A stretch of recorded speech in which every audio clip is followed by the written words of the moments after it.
கற்றீண்டு மெய்ப்பொருள் கண்டார் தலைப்படுவர் மற்றீண்டு வாரா நெறி. வள்ளுவபெருமான். கற்றீண்டு மெய்ப்பொருள் கண்டார். புத்தகத்தை படித்து நூல்களால் கடவுளை பற்றி தெரிஞ்சுக்க முடியுமா? புத்தகத்தால் படித்தெல்லாம் தெரிஞ்சுக்க முடியாது. அனுபவ ரீதியாக உணர முடியும்.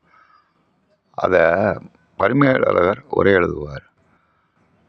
அனுபவம் உள்ள ஞான தேசிகன் வாய் கேட்டு அப்படின்னு எழுதுவார். கடவுள் இருக்கிறாரா இல்லையா அப்படிங்கிற சந்தேகம் எல்லாருக்கும் வரும். புரியுங்களா? இதை யார் சொல்கிறதுன்னா, அனுபவம் உள்ள ஞான தேசிகன் வாய் கேட்டு.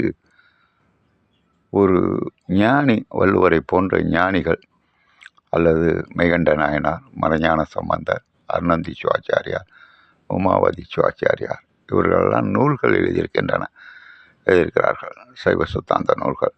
அதே போல் சாஸ்திரம் செய்த நால்வர்கள், தோத்திரம் செய்த நால்வர்கள். தோத்திரம் செய்தவர்கள் மாணிக்கவாசகர், சுந்தரமூர்த்தி நாயனார், திருஞான சம்பந்தர், திருநாவுக்கரசர். இவங்கெல்லாம் தேவாரம் எழுதினவங்க. இவங்கெல்லாம் எம்பிபிஎஸ் படிக்கலை, பெரிய இன்ஜினியரிங் காலேஜ்லேயும் படிக்கலை. ஆனால் கடவுளை பற்றி எழுதியவர்கள், நூல்களை பற்றி எழுதியவர்கள்.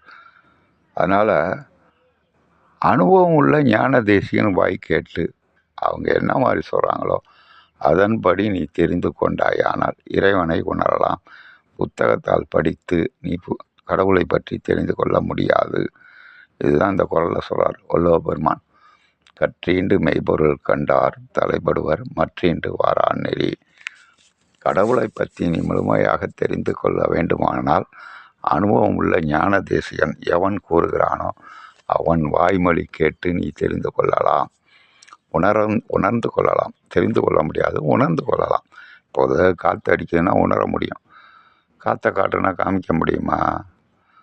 சுடுது, வெப்பம் சூரிய ஒளினால் உடம்பு சுடுதுன்னு சொல்கிறோம், உணர முடியும். சூரிய ஒளியை காட்டு அப்படின்னா எத்த மாதிரி நிற்கிறதுக்கு இதுதான் சூரிய ஒளின்னு காட்ட முடியுமா? கடவுளை பற்றி உணர முடியும். அனுபவம் உள்ள ஞான தேசிகன் வாய் கேட்டு அப்படின்னு எழுதுவார். அதாவது கற்று என்பதற்கு கேட்டு என்று எழுதுவார் பரிமேலழகர். இந்த மாதிரி உரை இலக்கணம் பண்ணுறவன்லாம் தற்போது எவனுமே கிடையாது. அவன் வாயில் வந்ததெல்லாம் இஷ்டத்துக்கு சொல்லிக்கிட்டு இருக்கானுங்க திருக்குறளை பற்றி. சரி மாணவர்களே, நன்றி மாணவர்களே. அடுத்த வீடியோவில் மீண்டும் பார்க்கலாம். நன்றி, வணக்கம்.